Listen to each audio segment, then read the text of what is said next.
Hello and welcome to video 3 of the word processing video series. So in this video we're going to look at some more skills and tools that we can use within Microsoft Word that help us manage documents. These are all things that are needed at National 5, some of them at higher as well. Let's have a quick look at this document. So straight off the bat, again, just relating back to what we've done previously, we can see that there are comments there. So let's show our comments in our review tab so we can see what we need to complete. So firstly, one of the tools that we have in Microsoft Word is the Find and Replace tool. Now this article here is an article all about the music band Queen. However, unfortunately, someone has accidentally put the Rolling Stones in throughout the document. Unless Brian May and Freddie Mercury switched bands at some point in life and I didn't realise, we need to change that. So to do so, we come to our Home tab, we click on Replace, and then we want to put in the exact thing we're looking for. So we want to replace the term the Rolling Stones with Queen. Okay, so you want it to match the case so that you make sure you put the capital Q in for Queen throughout, and you want it to make sure you change all of them. Now, if you're very cautious and you want to do it one at a time, you can. So you can do it one at a time, simply by clicking Replace. It'll highlight the first one there, as you can see, then you can press Replace to change it. You roll down, you see that's now been changed. That can be quite time consuming. You can see this document is 1,500 words and it's 3 pages, so we can just click Replace All, and that's done it for all of them. If you scroll down now, in fact, if you do a find just for Rolling Stones,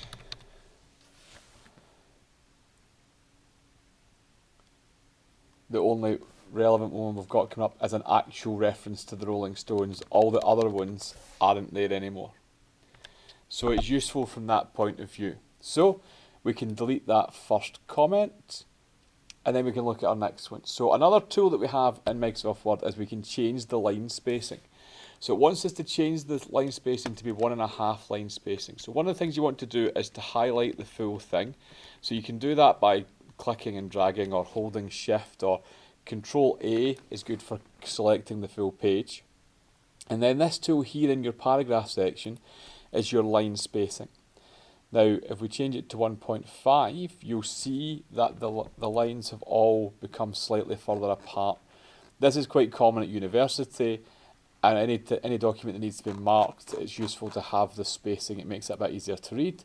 Quite often, some tasks will ask you for double line spacing or more, and you just change it in here. But this task asks for 1.5 spacing.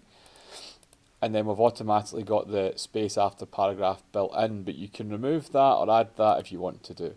Generally, our house style here at Bishop Briggs is to remove that and then enter an extra line after each paragraph. But for quickness, I'm just going to leave that space after the paragraph in. The other note here is we need to change the margins to 1.5%. So every document has a set margin around. The reason for that margin is to adjust for some printers to make sure that there is space around the sides, so if there's any fault with the printer it won't miss anything out. Other reason for it is if you're holding a document at the side, it's good space to have a space to hold on to. But sometimes those margins can be a bit of a pain if a document's maybe just slightly over what you want it to be. For example, this one's now stretched to 3.5 pages because we made it 1.5 line spacing instead of 4. So what we can do, we can go to our layout and we can go to margins, and then we can go down to custom margins. And this allows us to set the margins. Now, it's said to change the margins to 1.5. Apologies about the phone there. So, 1.5 centimetre margins. Now, that generally it'll tell you if it wants it to be top and bottom, left or right, but if it just says margins, then we're going to do it for all of our margins. So our top, our bottom, our left and our right. That still leaves us with a margin that we'll be able to print, and it also means that we'll have potentially a bit more on each page. So let's click OK, and you'll see now the margins at the side of the page and the top and the bottom of the page is specifically less, and we now fit onto 3 pages, which we didn't do previously. So we've done both of these. We can delete this comment again, Now this comment says justify the text on the whole document. So it wants us to justify the text. So again, we're going to highlight all the text, and then we know that justify is one of our 4 alignments. We've got left, centre, right, and justify. So I'm going to click justify, and you can see it gives it that square edge, and that's how markers know that nice consistent square edge at the ends of paragraphs. Very easy to identify for the marker. It just fills out the page a little bit more. And we'll delete that. Now, it looks like we've deleted all our comments, but our comment pane is still showing. So on that note, it's good to kind of scroll down and have a look for it. And we can see there's a comment down the bottom here, make the document appear as 2 columns.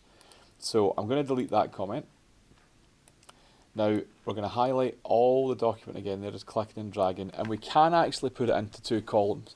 If you're thinking about a newspaper or a newsletter, as we're going to talk about in the future, it doesn't present itself in this format where it's just one big A4 page and you read all the way down. Quite often it's split into narrower columns, and that gives you the feeling that you're reading through it a little quicker because you're making more progress. So, to go into 2 columns, we're going to click on our layout.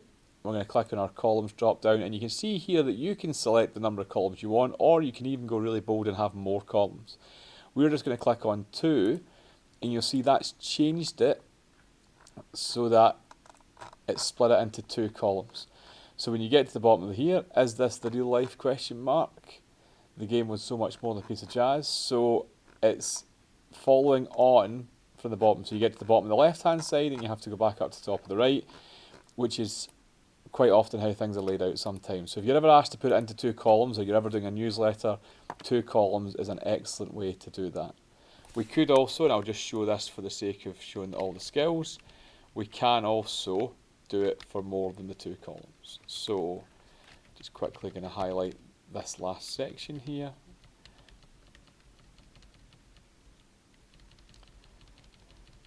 Okay, so we highlight the full thing, and then we can actually change it to 3 columns, which is probably a bit on the narrow side for this particular article. So again, very easy to change back to 2 columns. I would always make sure everything was kind of set up before I did that. And again, you can still see the justify has held because you've got the nice square sections, how it's all nice and neatly taken out. If you take justify away and change it back to the left, you can see that everything kind of shuffles a bit to the left. So the justify does make it look more aesthetically pleasing. Okay, one other thing that we need to do is when we're printing things out for the exam, we need to add a header or a footer. And I'm going to go into more detail about headers and footers in the future, but just now we're going to look at just simply adding a footer in. And you can just pick a blank one, nice and simple, and at the bottom you're always going to put your name and then possibly the task number if there is one. So I'll just put Mr. Young task hashtag. Then we'll close the header footer. You see that it's slightly greyed out, but it will print and it's appeared on every single page. One of the other things you can do with headers and footers, and again we'll go to insert and this time I'll add a header in, is you can add in page numbers. So top of the page, let's go top right of the page, but let's have one of the nicer ones. Top right of the page, page 1, and you can see that will automatically number all the pages. So if you're ever asked to do page numbers, that would be how to do them. Insert them into your footer or your header as it requests. And you need to have your name on every sheet for the printout, because otherwise we don't know who the printout belongs to. Okay, so that's some of the more skills that you'll get when you're managing a document. Hopefully that's been of use to you. We'll go through a few more in the future videos.